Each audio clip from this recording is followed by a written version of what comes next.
Bonjour et bienvenue sur le podcast Explore Japon, le podcast qui explore le Japon sous toutes ses coutures. Des conseils voyage, de la culture ou bien de la vie de tous les jours en passant par l'apprentissage du japonais, partons ensemble une fois par semaine pour ce magnifique pays qu'est le Japon.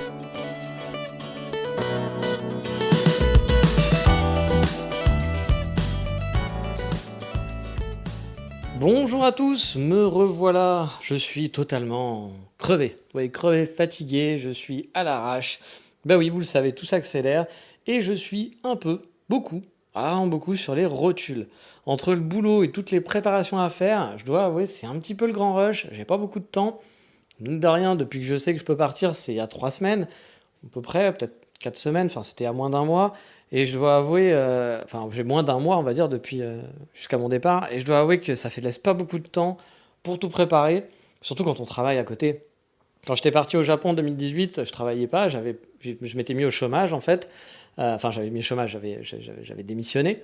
Donc du coup, j'étais 3 mois où j'avais pas travaillé en fait avant de partir au Japon, quoi. Donc j'avais 3 mois tranquille. Alors c'est vrai que c'était pas totalement tranquille parce que j'avais dû vendre toutes mes affaires et Le Bon Coin, c'est juste un enfer quand vous vendez un article. Donc quand vous devez vendre tout un appartement, je peux vous assurer que c'était vraiment aussi très fatigant. Mais voilà, j'étais libre toute la journée, je gérais mon planning comme je voulais, c'était un peu compliqué, mais ça se faisait. Là, je dois travailler, je suis pas chez moi, donc c'est compliqué. Voilà, j'ai pas beaucoup de temps libre et je dors vraiment très peu.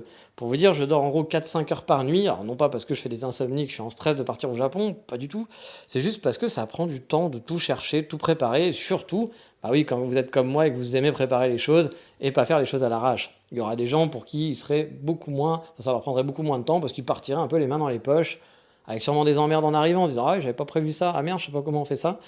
Mais voilà, il y a des gens pour qui la chance sourit, tout se passe bien. Moi, c'est rarement mon cas. Si je prépare pas les choses, si je pousse pas un peu le truc, j'ai pas les choses qui me tombent dessus. Donc, bah voilà, j'essaye de faire ça au mieux. Puis c'est dans ma nature, j'aime bien organiser, faire des choses.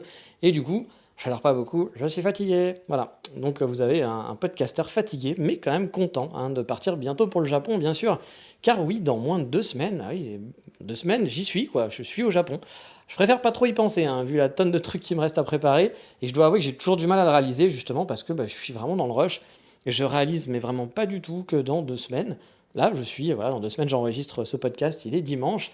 Dimanche dans 2 semaines, je suis au Japon. Voilà, c'est le cas. Et j'avoue, je n'imagine pas la chose.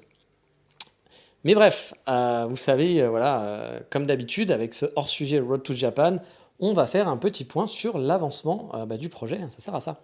Donc déjà, le billet d'avion, vous savez, c'est check, je l'avais fait, il est déjà dans mes poches, c'est un des premiers trucs que j'ai pu faire dès que j'ai su que je pouvais y aller. Le gros dossier du moment qui m'a pris beaucoup, voire peut-être beaucoup de temps, voilà, c'était de trouver un appartement coup de cœur sur Kyoto. Et après pas mal de péripéties, des changements d'avis, des appartements qui sont plus disponibles, des fausses photos qui vous font changer d'avis du coup, parce que vous voyez un super appart et vous dites en fait non, il n'est pas si super que ça. Bref, ça a été long, c'était compliqué, et je dis été alors que c'est pas fini en fait. Mais j'ai enfin pris une décision, on est dimanche, j'ai pris ma décision, j'ai choisi un appartement.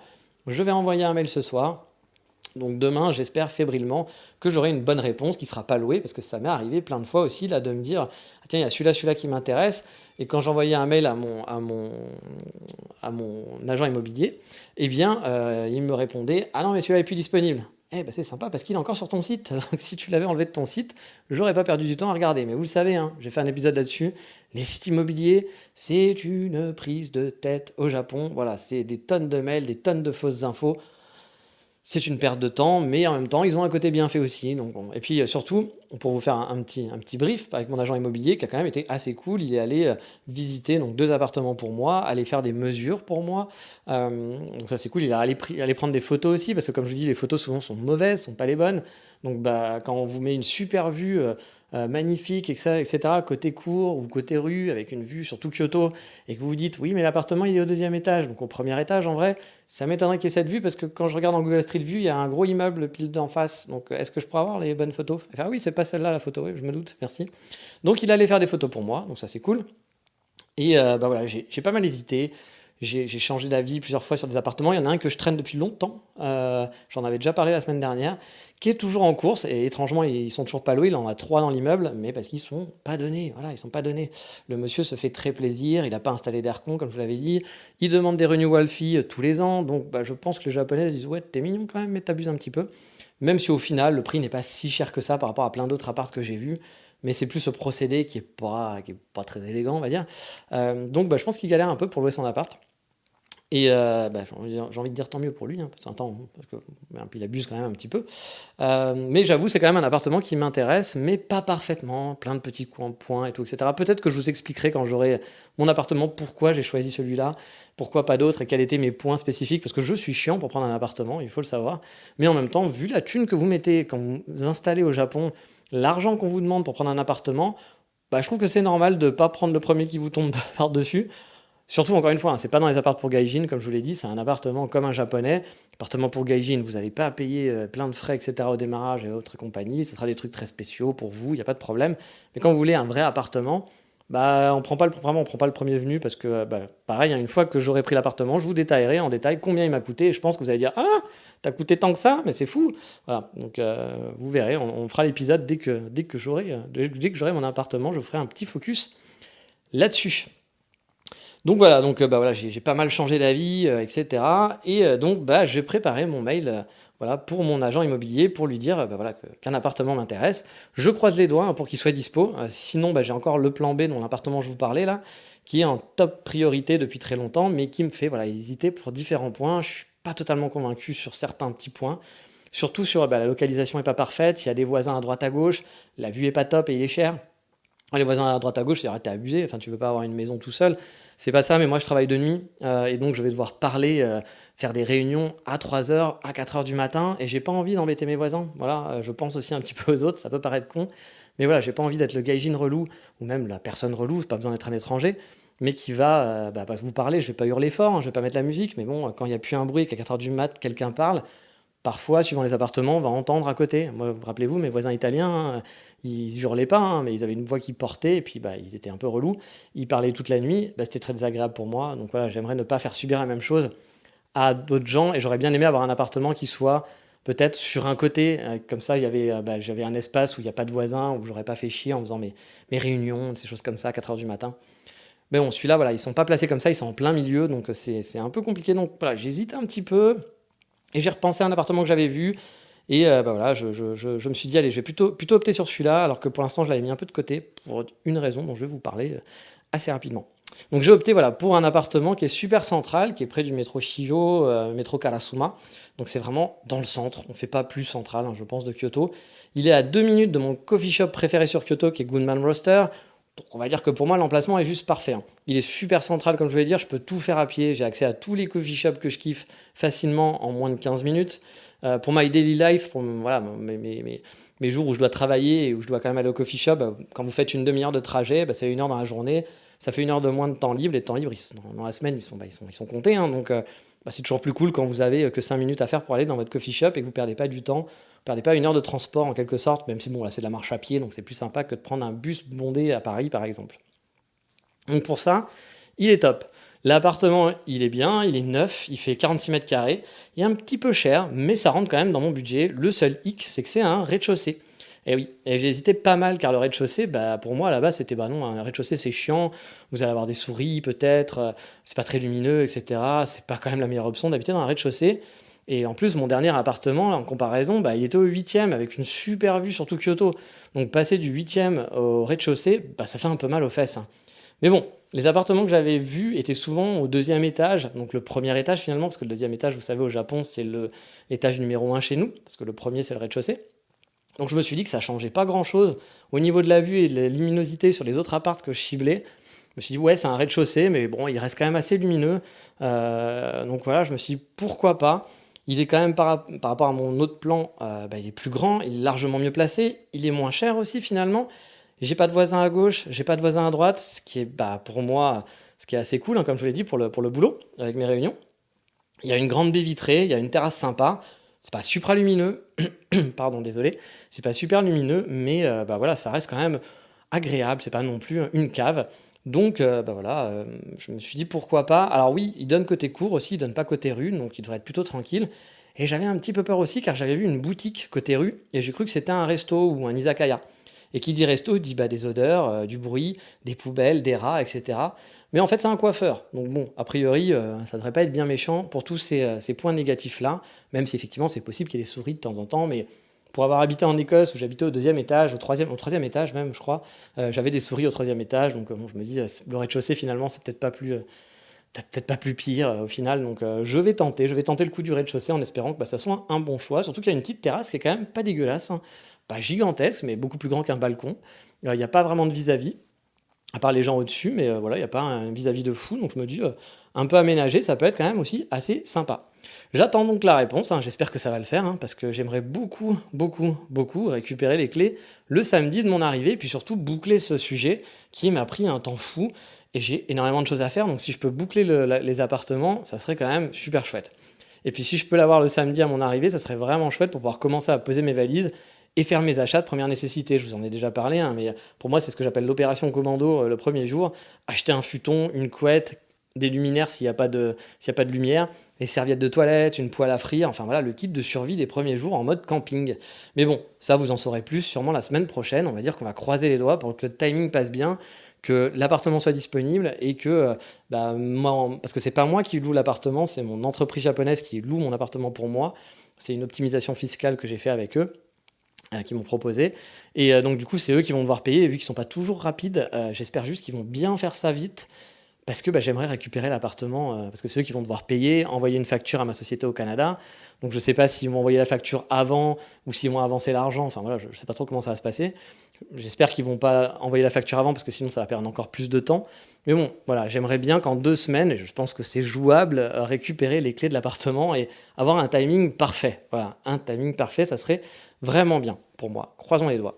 Et niveau timing, justement, bah, j'ai eu une super nouvelle cette semaine. Enfin la semaine dernière, enfin cette semaine, vous l'avez compris, c'était mon COE. Bah, je vous en avais parlé, hein, ça c'était le gros stress du moment aussi. Mais j'ai reçu la version mail en début de semaine et vendredi, j'ai eu la version papier. Pourtant, c'était super mal engagé, hein, car quand j'ai contacté lundi mon entreprise, bah, ils m'ont dit ah bah non, on est désolé, on n'a rien reçu, on l'a pas encore. Et je lui dis ah bah ok, mais du coup vous avez dit que vous me l'avez m'envoyé par FedEx, ça prend combien de jours l'envoi? Parce que bah, du coup c'était un peu pour me dire bah, jusqu'à quand, en gros ça va être un peu stressant quoi. Il me fait ah bah ça va prendre 6 jours. Alors je me dis, on est lundi, j'en ai besoin pour le mardi d'après, 6 jours. Bah, en gros, si tu me l'envoies pas demain, c'est mort, quoi, c'est ça. Donc j'étais là, je fais bon, bah ok, ça va être un peu compliqué. Mais donc je lui fais un petit mail pour lui dire, bon, il y est pour rien, hein, mais je lui dis, bon, bah ouais, c'est dommage et tout, parce que bah, comme vous le savez, les rendez-vous à l'ambassade sont un peu limites. On peut pas prendre de rendez-vous avant un mois et demi. Donc moi, j'avais un rendez-vous mardi, j'avais pris d'autres rendez-vous au cas où. Donc j'avais un rendez-vous le vendredi de la même semaine et un rendez-vous le lundi de la semaine d'après. Jusque-là, si j'étais jusqu'au lundi, c'était tendu, mais je pouvais goupiller avec mon billet d'avion. Après cette date-là, c'était mort. Je partais pas avant un mois et demi, un truc comme ça. Donc ça m'aurait changé tout mon planning. Donc j'étais un peu genre, ouais, bah, ça serait quand même bien que tu le reçois, parce que tu m'avais dit en plus, il m'avait confirmé, alors bien sûr il n'en savait rien, mais il m'avait dit qu'a priori ça le ferait, donc j'étais là, je fais, bah oui, moi j'avais tout prévu comme ça, donc si tu m'avais pas dit oui, ça se goupille, je l'aurais pas fait. Donc bref, j'étais là en mode, bon, c'est pas de ta faute, hein, je vais pas gueuler dessus, mais en mode, ah bah croisons les doigts parce que ça va être compliqué pour moi, quoi, sinon. Et comme par hasard, je sais pas si c'est le hasard qui fait bien les choses ou si c'est juste qu'il s'était un petit peu foutu de moi et qu'il avait pas vraiment bien regardé, ou qu'il s'est dit, ah oui, merde, c'est vrai que c'est chaud pour lui, peut-être qu'il faut que je vérifie. 5-10 minutes après mon mail, j'ai eu une confirmation, donc là il devait être 3 heures du matin, hein, parce que je vous ai dit, en ce moment je dors pas beaucoup, une confirmation qui me dit ah en fait c'est bon, on l'a reçu. Ah bah tiens, c'est magique, c'est cool. Alors que genre 15-20 minutes avant ou 30 minutes avant, j'avais un mail pour me dire ah bah non, pas de nouvelles. Bon, je m'en fous, voilà, le principal c'est qu'on l'ait, mais encore une fois, comme je vous dis, moi rien me tombe dessus, si je vais pas les chercher, si j'avais pas demandé, je pense que j'aurais eu le truc au bout de 3-4 jours, il serait aperçu que ah bah oui en fait Janine elle l'a récupéré le dossier, j'avais pas vu, il était sur la table, et que du coup, bah, ça m'aurait peut-être fait tout foirer. Voilà. Donc il faut toujours se battre, il faut toujours y aller, il faut préparer, s'organiser. Moi, ça me tombe pas dessus, donc pas le choix, mais ça marche comme ça. Mais c'est quand même une bonne nouvelle parce que là, du coup, il m'a dit, bah, je vous l'envoie tout de suite, je vous l'envoie, enfin dès mardi, je vous l'envoie, et donc vous devriez le recevoir le lundi. Bon, alors c'est vraiment un timing, voilà quoi, fallait pas que FedEx se plante parce que Moi, j'ai rendez-vous mardi, FedEx passe le lundi. Voilà, s'ils font le coup de allez, passez chez vous, vous n'étiez pas chez vous, le fameux coup de la poste, hein, qu'on adore. Bah, du coup, là, ça aurait été ok, c'est mort. Bon, c'est pas totalement mort parce que vous saviez, j'avais un rendez-vous vendredi, donc j'aurais eu le temps de le récupérer. Mais bon, c'était quand même plutôt une bonne nouvelle. Et finalement, ça a été encore mieux que ce que je pouvais espérer. Ils sont passés FedEx le vendredi, finalement. Donc, j'ai récupéré mon COE le vendredi. Donc, très bon timing parce que là, mon dossier est prêt. Je peux aller à l'ambassade tranquillement mardi sans trop de stress. Donc, tout s'est bien goupillé. Voilà, j'ai ma version. Je peux aller faire mon visa à l'ambassade mardi prochain. Et il y a une bonne nouvelle en plus avec tout ça, c'est que j'ai eu la durée de mon visa. Bah oui, parce que vous savez, le COE, est indiqué dessus la durée de votre visa. Et vous le saviez aussi, j'étais un petit peu anxieux parce que si j'avais un an, vous pouvez avoir un an, 2 ans, 3 ans ou 5 ans. Je ne crois pas qu'il y ait des visas de 4 ans. J'ai jamais vu quelqu'un avec un visa de 4 ans, donc peut-être que c'est un visa spécial. Genre c'est un peu le visa chanceux. Vous avez le visa 4 ans, vous avez le droit à un bonus avec un frigo gratuit, je sais pas. Mais c'est vrai que j'ai jamais vu quelqu'un qui avait un visa 4 ans. Si vous le savez, tiens, si vous avez un ami qui a eu un visa qui a de durée de 4 ans, je suis preneur d'avoir l'information car pour moi, je n'ai jamais vu personne avec un visa de 4 ans. Et alors pourquoi? Pourquoi avoir des visas d'1 an, 2 ans, 3 ans et passer à 5 ensuite, sans passer par la case 4? Ça me paraît étonnant, mais c'est le genre de mystère qu'on aime bien comme ça, où le truc, on se dit mais pourquoi il n'y a pas de visa 4 ans? Donc si vous avez l'info, je suis preneur, hein, juste pour ma curiosité personnelle. Donc voilà, moi j'avais peur d'avoir donc un visa d'1 an, et un visa d'1 an, ça veut dire quoi? Bah, ça veut dire déjà le stress, hein, parce que juste au bout d'1 an, vous savez que bah, ça va vite, hein, et puis bah, rebelote, vous devez faire une demande de visa, et qui peut être refusée. J'ai déjà entendu et vu plusieurs personnes avoir un visa tranquille, avoir une bonne situation, ils redemandent un visa, tout va bien, hein, tout se passe bien, il n'y avait rien de spécial. Et pour on ne sait quelle raison, l'administration japonaise vous dit ah bah non, tu rentres chez toi. Bah ouais, non, mais là en fait, moi j'ai fait ma vie, j'ai acheté mes meubles, je me suis installé au Japon, j'ai ma copine. Ouais, ouais, ok, c'est cool. Ah mais non, mais j'ai un travail aussi, hein, tout se passe bien, puis ouais, ouais, très bien, mais tu rentres quand même chez toi. Mais pourquoi tout va... Ah bah, tu rentres chez toi, tout simplement. C'est l'administration, hein, c'est pas vous qui choisissez, donc vous pouvez avoir une très mauvaise nouvelle. C'est pour ça que bah, souvent les gaijins sont un peu stressés quand ils doivent renouveler leur visa parce que bah, vous pouvez avoir une mauvaise nouvelle, même si tout va bien, même si tout est parfait pour vous, vous gagnez bien votre vie, vous avez un truc super et tout, etc. Il y a, il y a une logique sûrement derrière, mais parfois je pense qu'il n'y a pas totalement de logique, je vais même en parler un petit peu après, sur la durée du visa par exemple, et donc bah, ça peut être, ça peut tout changer votre vie, chambouler votre vie pour, bah, vous ne saurez jamais pourquoi, et vous devrez rentrer chez vous comme un gros con. Donc voilà, donc c'est pour ça qu'un an de visa, c'est un peu stressant parce que ça arrive vite. Puis moi aussi, il y a un an, même si par exemple, ouais, ok, il y a un an, c'est bon, tu les auras quoi qu'il arrive, tu seras renouvelé. Mais moi, il fallait que je les paye parce que je paye mon visa. Donc c'est un coût de 2 500 € pour moi. Donc bref, ça aurait pas été cool du tout d'avoir juste un an. Mais bah, justement, la bonne nouvelle, j'ai eu 3 ans. Donc bah, je suis assez tranquille, hein, ça me laisse 3 ans pour trouver ma Megumi. Bah oui, vous le savez, trouver ma Megumi, me marier et avoir un visa longue durée, ne plus être stressé par le visa. Bref, je suis très content parce que ça me laisse le temps. Voilà, je ne suis pas obligé de rusher. Puis de toute façon, je n'allais pas me marier avec n'importe qui non plus. Donc ça me laisse le temps de trouver quelqu'un, d'avoir le temps de me marier, blablabla. Donc tout est cool. J'ai mes 3 ans. Le max, comme vous le savez, est en 5 ans. 3 ans, moi je trouve ça bien. C'est pas trop court parce que 2 ans, ça aurait peut-être aussi un peu court. J'aurais peut-être été un peu déçu sur les 2 ans. Mais 3 ans, je me dis, allez, en 3 ans, j'ai quand même le temps de me poser, de trouver quelqu'un, etc. Et puis de faire ma vie. Donc je suis plutôt content et surtout qu'on m'a dit que pour une première, c'était assez inhabituel, que souvent les gens qui demandaient la première fois un visa avaient un an. Voilà, avaient un an de visa et que souvent même c'était renouvelé encore un an et c'était au bout de la deuxième ou troisième année qu'on commençait à avoir un peu plus. J'ai plusieurs amis qui m'avaient déjà dit ça, mais moi j'ai toujours été surpris par ce commentaire parce que tous les gens que je connais ont souvent eu des visas assez longue durée. Moi, j'ai une amie qui habite au Japon, à Kyoto, elle travaille dans le tourisme. Elle a eu, quand elle a fait sa demande, un visa 5 ans, direct. Voilà. Ils avaient demandé 2 ans, sa société, et elle a eu 5 ans. Moi, ils ont demandé 5 ans, par exemple. J'ai eu 3 ans. Voilà. J'ai eu un autre, je connais quelqu'un d'autre, quelqu'un qui écoute ce podcast, qui a été pris chez Line, et lui, il a eu 5 ans direct. Donc voilà. Et j'ai beaucoup d'amis qui ont souvent eu 5 ans, des visas 5 ans. J'ai très peu d'amis finalement à moi. À part, bon, bah, après, j'ai beaucoup d'amis qui sont mariés aussi avec une japonaise. On appelle ça des tricheurs. Je rigole, bien entendu, mais voilà, ça, c'est plus le visa triche, j'ai envie de dire. C'est le visa easy. Ah, c'est pas si easy, mais je veux dire, vous êtes marié, voilà, vous êtes juste marié, puis basta. Le working visa, qui est donc le visa un peu plus aléatoire, on va dire, bah, c'est vrai que souvent, moi, j'ai vu des gens qui avaient 5 ans, 4 ans, ou même sur Internet. J'ai rarement vu des gens qui avaient juste une année de visa. Voilà, j'ai rarement vu. Après, je me suis pas intéressé, j'ai pas fait des comparatifs, etc. Mais c'est vrai que moi, dans ce que j'ai vu, j'ai rarement vu ça. Donc, j'étais toujours surpris quand on me dit ah oui, fais gaffe parce que c'est souvent un an. Et quand là, on m'a dit ah putain, t'as vraiment de la chance parce que c'est souvent un an un visa pour une première, franchement, bravo quoi. Enfin, bravo, en même temps, j'ai rien fait, hein, mais c'est genre c'est cool quoi. Donc bah voilà, j'ai 3 ans, donc c'est cool. Et bah, c'est ça aussi que je voulais vous dire, c'est par rapport à tout à l'heure, c'est que c'est pour moi, j'ai l'impression que c'est quand même très, très magique. Donc là, justement, mon ami qui a eu un visa 5 ans avec Line, lui il m'a dit qu'il avait un de ses amis qui était donc ingénieur informatique, bac plus 256, qui avait travaillé dans les jeux vidéo au Japon, et lui il a eu 1 an justement. Donc comme quoi, bah, votre dossier, moi par exemple j'ai juste un bac plus 2. Bon après j'ai plus de 20 ans d'expérience de travail, donc ça joue aussi, hein, bien sûr. Et puis j'ai un poste un peu ronflant, même si bon, il est juste ronflant sur le titre, hein, mais je suis COO, la grande classe. J'ai pas le salaire qui va avec, malheureusement. Mais voilà, c'est super aléatoire. J'ai quand même l'impression, je pense qu'il y a un système de points, bien sûr, mais je pense quand même que c'est beaucoup lié à la personne qui va traiter votre dossier. Je pense qu'il y a des mecs qui se font pas chier, qui disent ouais, c'est bon, je file 5 ans, ça me fera moins de boulot. Il y en a d'autres qui doivent se dire non, moi je suis bien les codes, je suis les règles, et on m'a dit machin, c'est 0,5 points, donc on arrive à 1 an. Enfin, je pense qu'il y a des choses comme ça. Je suis pas sûr que ça soit très mathématique. Je pense qu'il y a une bonne dose de eh ben vous avez de la chance, vous êtes tombé sur Juichi sympa, ou sur Juichi un peu grognon, qui n'aime un peu moins les gaijins. Voilà, ou qui aime pas les Français, qui préfère les Australiens, ou qui préfère qui donne 5 ans aux filles, mais qui donne qu'1 an aux garçons, ou inversement, je sais pas. Je pense quand même qu'il doit y avoir quand même une bonne dose aléatoire, et que c'est pas très mathématique, parce que bah voilà, parfois quand vous comparez un peu de loin, bien sûr, vous n'avez pas toutes les informations, mais quand vous comparez de loin les parcours professionnels, le dossier, on va dire, en général, vous vous dites, mais pourquoi lui, il a eu 5 ans et pourquoi lui, il a eu qu'1 an? C'est quoi la logique? Donc voilà. En tout cas, moi, la bonne nouvelle pour moi, c'est que j'ai eu 3 ans et que ça me va totalement. Vraiment, depuis le début, je m'étais dit, si j'ai 3 ans, si j'ai 5 ans, c'est encore mieux, bien sûr. Mais 3 ans, pour moi, c'était bien. Parce que 3 ans ou 5 ans, j'ai envie de dire, si j'ai pas trouvé ma Megumi au bout de 3 ans, bon, bah, c'est que voilà, c'est que je suis pas très doué et que ça s'est pas très bien passé ou que j'ai pas eu de chance. Mais a priori, 3 ans, ça me laisse le temps de faire tout ce que j'ai à faire, de pouvoir m'installer tranquillement. Je suis serein. Je suis serein avec mon visa à 3 ans. Donc bah ça, c'était une très bonne nouvelle que j'ai eue la semaine dernière. Alors j'ai pas eu le temps de sauter par-dessus le plafond. Après, je me serais fait mal quand même si j'avais fait ça. J'ai pas eu le temps de kiffer le truc parce que comme je vous dis, je suis particulièrement crevé en ce moment. Vraiment, je suis vraiment très fatigué. J'ai rarement été fatigué comme ça.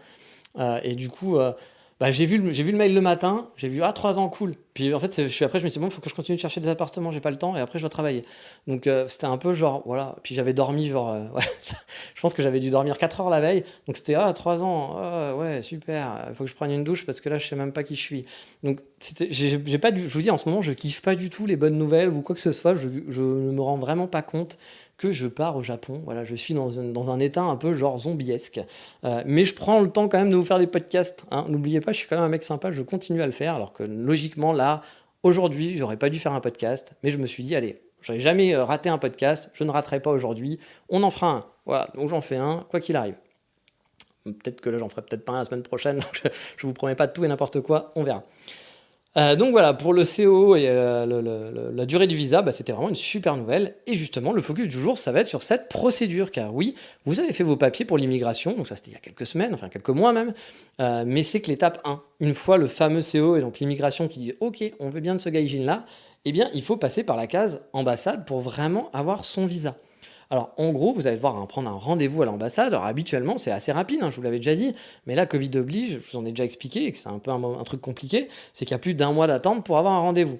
Bon, l'avantage, c'est que comme je vous l'avais dit, vous pouvez prendre un rendez-vous à l'avance, même si vous n'avez pas encore votre CO en poche, même si vous n'avez pas de date, etc. Vous prévoyez un petit peu, vous jouez un peu, vous trichez un peu avec la date pour gagner du temps. C'est ce que j'ai fait, et heureusement, parce que sinon, bah là, j'aurais pas pu partir avant mi-juin, voire début juillet.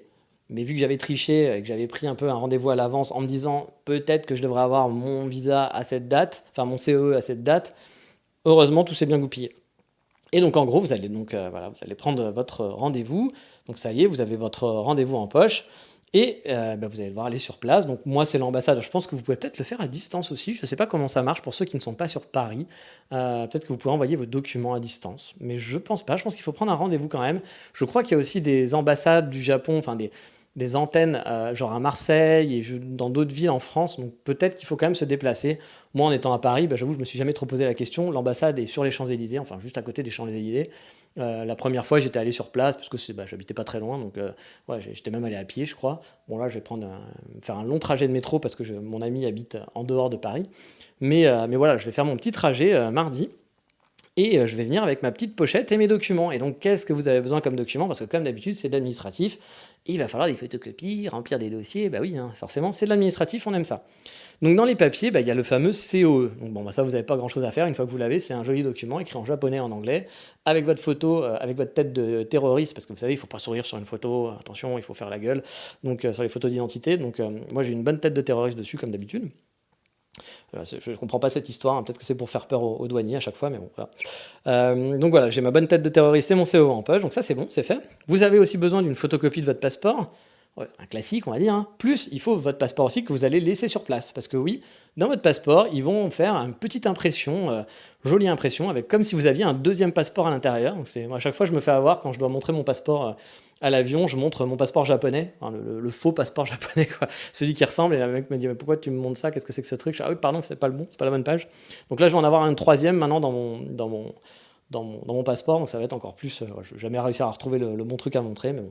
C'est le fameux visa qui va vous permettre, quand vous allez être à l'aéroport, de faire votre carte de résident, parce que vous allez montrer ça à la douane, enfin à l'immigration. Là, vous n'allez pas passer comme les touristes, vous allez passer dans un truc spécial, du coup, vous allez faire moins la queue, et ça, c'est sympa. Enfin, en ce moment, avec le Covid, je pense que ça va pas aider à grand-chose, mais c'est vrai que la dernière fois, je me souviens qu'il y avait une queue énorme pour les touristes et pour la queue pour les nouveaux arrivants immigrés. C'était, du coup, voilà, il y avait moins de monde, donc ça allait très vite. Et là, il va vous faire une petite carte imprimée, toute jolie, et c'est votre carte de résident qui va vous permettre de dire, regardez, votre alien card, car oui, vous êtes un alien au Japon, on appelle ça une alien card. Vous êtes un alien, voilà, je pense que ça représente bien comment le japonais vous voit.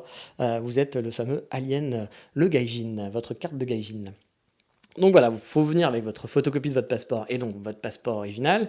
Vous allez aussi avoir un document à remplir qui est un peu relou, parce qu'il y a plein de cases où vous vous dites, putain, qu'est-ce qu'il faut que je rentre là-dedans, qui est en anglais. Donc pour ceux qui ne parlent pas anglais, il va falloir faire un peu de Google Translate et d'aller chercher sur Internet. Il y a des guides qui existent, des gens qui ont déjà expliqué qu'est-ce qu'il faut remplir, etc. Donc faites vos petites recherches. Si vous n'êtes pas trop, si vous êtes un chouïa débrouillard, ça devrait bien se passer. Donc voilà, vous avez ce petit truc, ce formulaire à remplir, où vous allez avoir plein d'informations à rentrer, comme par exemple la personne qui va se porter garant pour vous. Bah oui, et les gars, vous n'êtes pas au Japon comme ça, les mains dans les poches, il faut que quelqu'un soit garant. Un japonais va être garant de vous. Et voilà, parce que s'il y a un problème, il se fera tirer dessus et fusiller. Bon, peut-être pas, mais je pense que c'est pas si loin. Et donc ce garant, il va falloir ses coordonnées, il va falloir que ça va être votre employeur, par exemple, les coordonnées de votre employeur. Donc mettez pas n'importe quoi. C'est-à-dire que si vous êtes avec contact, c'est Bobby DRH, mettez pas le contact de Bobby, parce que c'est peut-être pas lui votre garant. Le garant, ça va sûrement être le big boss de la boîte. Moi, par exemple, pour mon école, le garant, ça avait été le directeur de l'école. Et moi, j'avais un autre contact, donc j'aurais pu mettre, ah bah tiens, c'est machin. Ah non, non, attention, ne mettez pas, ne remplissez vraiment pas n'importe quoi, parce que si vous remplissez une fausse erreur là-dessus, on peut vous squeezer votre visa pour pas grand-chose sur ce document. Donc ce document, je le rappelle, faites très, très, très attention quand vous allez le remplir. Quand on vous demande des informations et que vous n'êtes pas sûr, soyez sûr. Voilà. C'est mon conseil, soyez sûr. Vous allez, moi par exemple, pour que ça soit le plus simple possible, j'ai envoyé le document à ma société, j'ai dit remplissez votre partie. Alors remplissez les informations sur le garant, etc. Parce que de toute façon, moi je ne sais pas qui est mon garant dans la société, je ne connais même pas l'adresse de la société, hein, techniquement. Donc voilà, ils m'ont rempli toutes les informations que eux, qui traitaient sur leur sujet. Moi, j'ai dû remplir après toutes mes informations dessus. Et on m'a demandé plein de trucs à la con. Bon nom, mon prénom, ça va. La date de naissance, la date d'entrée, la date du séjour au Japon, votre date de départ. Et moi, justement, le premier truc, je me dis, mais en fait, je sais pas, moi, quand je pars, je veux pas partir, en fait, les gars. Donc, j'ai mis, je veux pas. Mais je pense qu'on n'est pas obligé de mettre une date de départ. Je pense que c'est si seulement vous l'avez. Votre adresse aussi. Le problème, c'est que moi, j'ai pas d'adresse. Donc, j'ai mis l'adresse d'une amie avec son nom, son prénom. Il faut bien tout remplir, hein, c'est très, très important. Et par contre, si vous ne savez pas, si vous vous dites, ah ouais, mais ce truc-là, je ne sais pas vraiment, est-ce que je dois mettre ça ou est-ce que je dois mettre ça, laissez vide, ne remplissez pas. Et venez avec le papier qui n'est pas rempli, venez avec des informations complémentaires à côté au cas où, pour pouvoir répondre si on vous dit, il faut mettre l'adresse de votre tata. Et si vous ne connaissez pas l'adresse de votre tata, c'est compliqué. Donc venez avec toutes les informations que vous pensez que peut-être c'est ça, mais ne remplissez pas. Et la dame de l'ambassade vous aidera à remplir ce document. Ils le disent même sur leur site, ils leur disent si vous ne savez pas, ne remplissez pas. Il vaut mieux ne pas remplir que de mettre n'importe quoi, parce que la dame de l'ambassade, elle va prendre le truc. Si vous avez mis l'adresse de quelqu'un mais qui n'est pas la bonne adresse, elle va le prendre pour argent comptant, puis voilà. Puis s'il y a des vérifications derrière et qu'ils se rendent compte que ça marche pas, ce que tu as rentré, voilà, pas de visa, c'est fini. Retour à l'envoyeur, vous restez en France et on veut plus de vous au Japon. Donc faites très attention à ce genre de truc. C'est déjà arrivé à des gens qui ont eu des problèmes comme ça parce qu'ils avaient rempli un peu à l'arrache en mettant n'importe quoi et ben ils s'en sont mordus les doigts. Donc faites très attention là-dessus. Donc voilà, on va vous demander plein d'infos un petit peu chiantes. Voilà. On vous demande même les dernières fois que vous êtes rentré au Japon, la durée que ça, enfin combien de temps vous êtes resté, etc. Bref, plein de choses à faire. Il faudra aussi une photo d'identité, toujours en mode terroriste, bien sûr, qu'il va falloir coller dans ce petit dossier, sur ce petit formulaire. Donc c'est toujours important d'avoir votre tête de terroriste un petit peu partout. Alors, c'est pas obligatoire aussi, mais c'est mieux et c'est très très conseillé, c'est de venir avec votre billet d'avion. Alors bon, votre photocopie, bien sûr, de votre billet d'avion, vous n'êtes pas obligé de venir avec le billet d'avion et votre valise avec regardez, c'est écrit, j'ai déjà imprimé le truc et tout, etc. Non, non, il faut juste la photocopie du billet d'avion avec votre numéro de vol, etc. Car si vous ne l'avez pas, on risque de vous regarder quand même un petit peu de travers en disant comment ça se fait que tu n'as pas encore ton billet d'avion là, tu viens à l'ambassade, t'as rien réservé, c'est bizarre. Tu vas vraiment partir au Japon, c'est pour toi, qu'est-ce qui se passe, tu vas pas faire envoyer quelqu'un d'autre. Bon, ils n'en sont pas là, mais vous pouvez venir sans le billet d'avion, mais c'est mieux, mais ça sera plus cool. Je pense que la personne en face vous saoulera moins si vous avez votre billet d'avion, a priori. Et il va falloir aussi voilà, un dernier document, qui est un nouveau document qui n'existait pas avant, qui est le CRF, ou le RCF, ou le FRC, ou le F... Bon, je ne sais plus son nom, mais c'est un truc dans le genre. C'est un document donné par votre employeur. C'est un nouveau formulaire à cause de notre ami le Covid, qui a changé beaucoup de choses et qui nous fait chier tous les jours. Vous n'avez rien à faire a priori sur ce document, c'est votre employeur qui va le faire. Avant, ça prenait quasiment un mois de démarche pour faire ça, parce que vous savez, les Japonais, quand ils doivent lancer un nouveau truc, c'est un peu la panique, oui, c'est pas organisé, alors c'est la merde. Le Japonais est très bon une fois que le truc est rodé. Quand le truc est rodé et qu'ils ont l'habitude, c'est parfait, ça roule, c'est une super mécanique. Quand il y a un imprévu et qu'il faut mettre un nouveau truc en place, vous n'êtes pas bien au Japon, vraiment. Vous n'êtes pas bien au Japon parce qu'ils sont totalement en panique, ils savent pas du tout quoi faire, ils vont taper la tête contre les murs, ça va prendre 12 heures pour faire un truc qui aurait pu prendre 30 minutes. Bref, c'est vite l'enfer. Donc voilà, ce truc-là, cette procédure ça prenait plus d'un mois au départ, qui a maintenant été réduit à moins de 2 jours. C'est quasiment fait en une journée. Heureusement, voilà. Parce que maintenant, voilà, tout tourne. Donc effectivement, j'ai pu récupérer ce petit nouveau document. Là, vous n'avez rien à faire, c'est votre employeur qui s'occupe de remplir quelques informations pour vous. Et je pense qu'il y a moins d'infos aussi, parce qu'avant, vous savez, avant, quand vous veniez au Japon, tout le monde, il fallait que votre employeur envoie quelqu'un vous chercher, vous n'aviez pas le droit d'aller en transport en commun, vous n'aviez le droit de croiser personne, vous êtes une saloperie de Covid qui allait ramener, une saloperie de gaijin qui allait ramener le Covid à tout le monde, à tous les pauvres Japonais qui, eux, ils sont pour rien. Bon, qui voyagent à travers le monde, hein. Megumi, elle va en Inde, elle va en Russie, elle va n'importe où, mais elle, ça va. Parce qu'elle craint rien, elle est japonaise. Mais vous êtes un gaijin, vous ramenez le Covid. Donc il fallait croiser personne, il fallait... c'était la quarantaine de l'enfer, il fallait pas sortir, il fallait rien faire du tout. Donc tout devait être fliqué, on devait savoir qui vient vous chercher, à quel avion vous arriviez, le numéro de la plaque d'immatriculation de la voiture qui vient vous chercher, si le siège est en cuir ou pas. Non, bien sûr, je rigole, mais on en était un petit peu là. Là, je pense que c'était un peu plus light en ce moment. Hein. Ils sont un peu relâchés. Et, voilà. Et ils sont foufous, si les Japonais ils sont comme nous, ils se sont dit allez hop. Alors vous savez, au Japon, là, il y a quelques jours, ils ont annoncé que potentiellement, tu as le droit de ne pas mettre le masque dans la rue. Voilà, on en est arrivé là au Japon, parce qu'il faut savoir qu'au Japon, vous allez marcher en plein milieu de la forêt, d'une forêt où il n'y a personne, hein, vous n'allez même pas croiser un ours, le Japonais porte un masque. Hein, parce qu'on ne sait jamais si un pivert lui filait le Covid. Vraiment, après moi j'ai vécu dans des endroits où on ne portait pas les masques du tout. En Hongrie, c'était masque free, hein, personne ne portait de masque, tout le monde se roulait des galoches, même à l'aéroport, il n'y avait personne. On peut avoir un avis. Moi, j'avais un avis plutôt à me dire, effectivement, c'est mieux de porter un masque, surtout quand il y a du monde.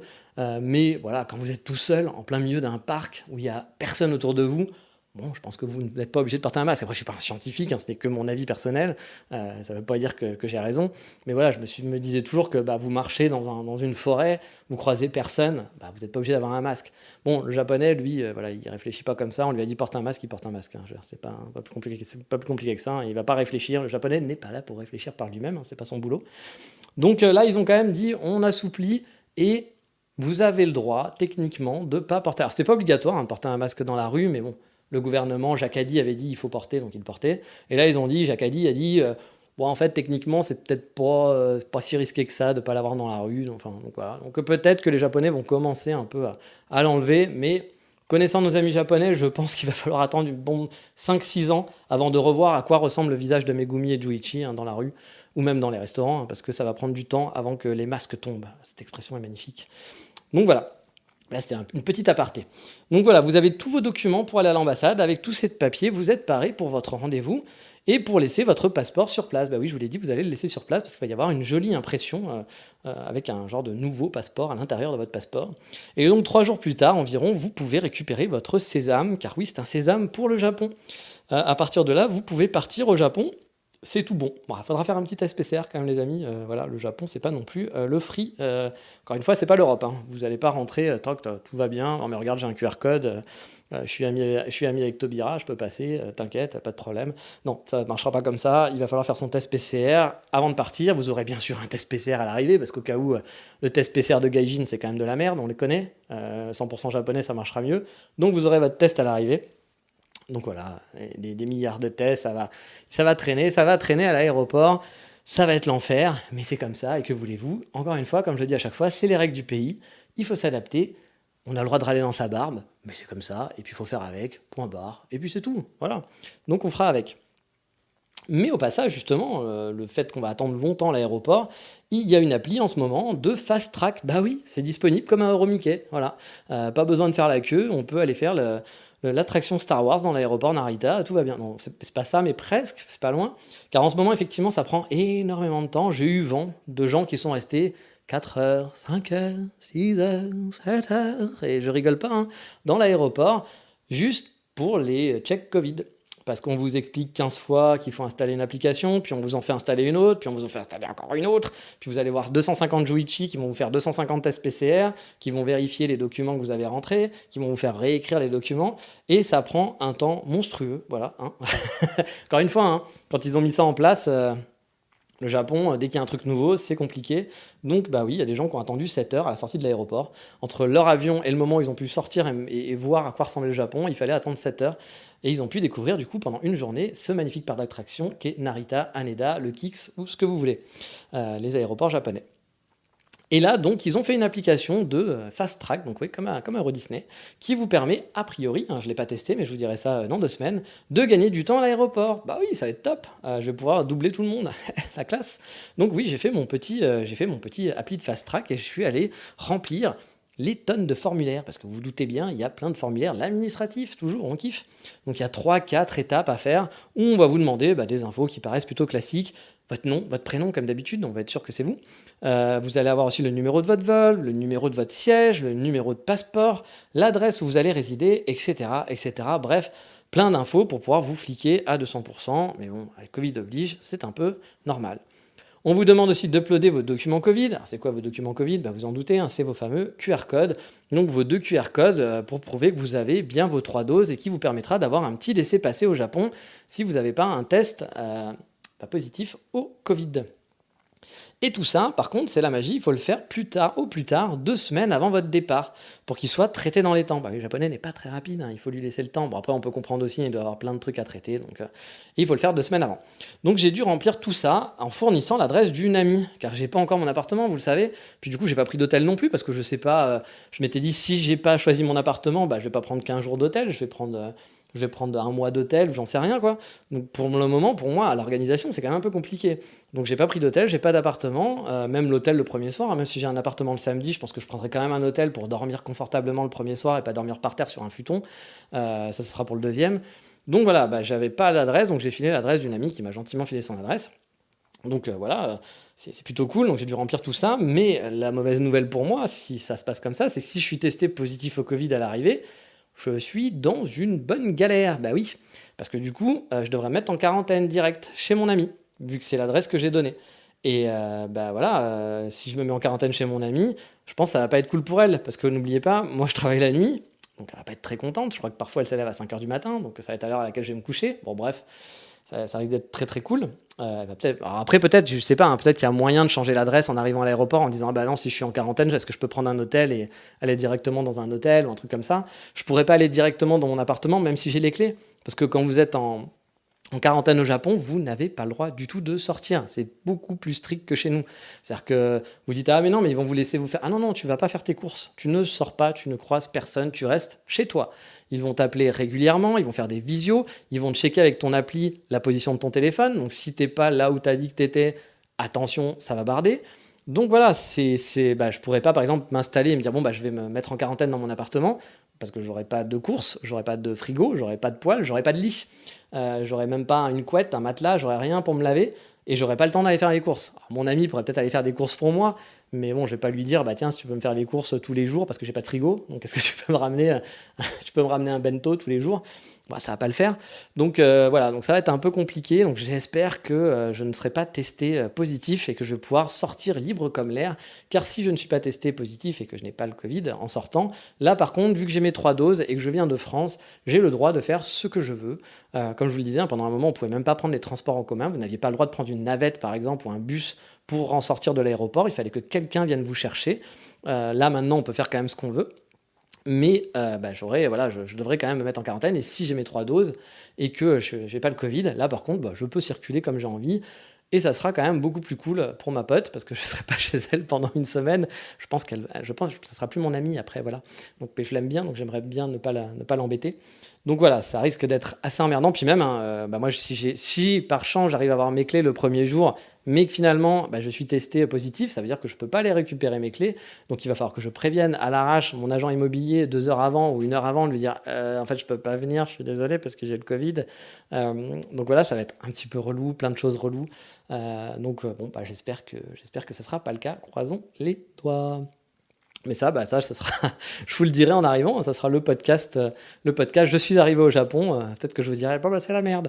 Ou alors je vous dirai, c'est bon, c'est super, tout s'est bien passé. Ça, on verra dans 2 semaines, parce qu'effectivement, ça sera c'est dans 2 épisodes. Voilà, ce sera pas le prochain, mais celui d'après. Bah oui, ça va vite, c'est très très proche. Donc voilà pour les petites news, de savoir où on en est. Là, cette semaine, moi, mes nouvelles priorités, ça va être de croiser les doigts pour l'appartement, d'aller à l'ambassade. Bon, ça devrait bien se dérouler. Je pense pas qu'il y aura de mauvaise surprise. Euh, Valider l'appart, voilà, ça c'est mon prochain défi. Le prochain défi, c'est de prendre un pocket Wi-Fi, ce qui est pas très compliqué. Mais bon, là, j'ai voulu le faire aujourd'hui, par exemple, mais il livrait pas au Kix. Je ne sais pas pourquoi. Donc l'aéroport d'Osaka, alors que c'est bien écrit qu'il le livre. Je vous dis, avec moi, rien n'est jamais facile. Hein, c'est jamais genre, allez, c'est easy, tout va bien. Donc il va falloir soit que j'en trouve un autre, soit que je comprenne pourquoi il ne livre pas, soit le faire livrer chez mon ami. Mais bon, je sais pas trop. J'aimerais ne pas trop l'embêter. Donc j'aimerais trouver plutôt une solution, puis de l'avoir à mon arrivée directement à l'aéroport. C'est quand même plus simple. Et avoir Internet, pour moi, c'est très important parce qu'il va falloir que je travaille. Hein, donc j'ai intérêt d'avoir un bon pocket Wi-Fi pour bosser.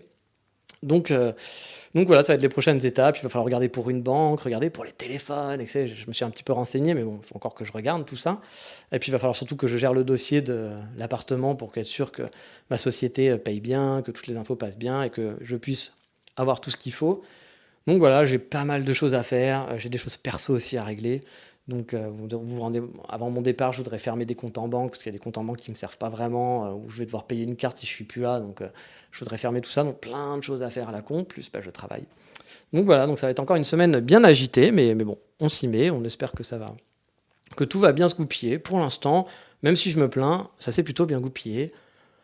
On va dire que j'ai hâte à être à peu près dans un mois, allez, un mois on va dire. Dans 2 semaines, je suis au Japon, et puis 2 semaines après, que j'ai mes meubles, que je sois posé, qu'il n'y ait plus rien à faire, que j'ai par exemple ma résidence card et tout. Je vais vous parler de tous les trucs administratifs qu'il y a à faire sur place. Hein. Ces hors-sujets sont là pour ça.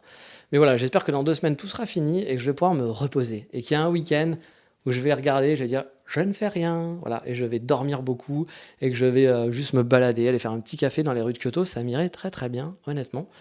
J'ai hâte vraiment d'être dans un mois et de pouvoir me reposer. Je n'ai pas du tout l'excitation du Japon. Voilà, je vais être totalement honnête avec vous. Pour l'instant, je n'ai pas du tout l'excitation du Japon à me dire ça y est, mon rêve est réalisé. Je retourne après 2 ans alors que bon, c'était compliqué, etc. Je suis pas du tout dans ce mood-là. Je pense que je le serai hein, dans 2-3 semaines. Je serai dans ce mood-là. Mais là, je suis plus dans un mood un peu robot zombie et en disant bon allez, il faut faire les choses. Faut essayer de faire en sorte que tout se goupille. Mais je profite pas vraiment du moment. Voilà, soyons honnêtes. Mais c'est cool. Voilà, c'est quand même cool d'être au Japon. Et puis c'est cool pour vous parce que je vais pouvoir vous faire plein de podcasts encore et vous raconter plein de nouvelles choses. Donc voilà, j'espère que ces Road to Japan vous intéressent toujours autant. Ça fait longtemps que j'ai pas fait de promo, donc je vais en profiter. N'hésitez pas à mettre des petites notes, des petits commentaires ou des grands commentaires et des grandes notes aussi, sur Apple Podcast, pour dire que vous kiffez ce podcast, que ma voix un petit peu enrouée en ce moment, parce que j'ai pris un peu froid Euh, Espérons que c'est pas le Covid.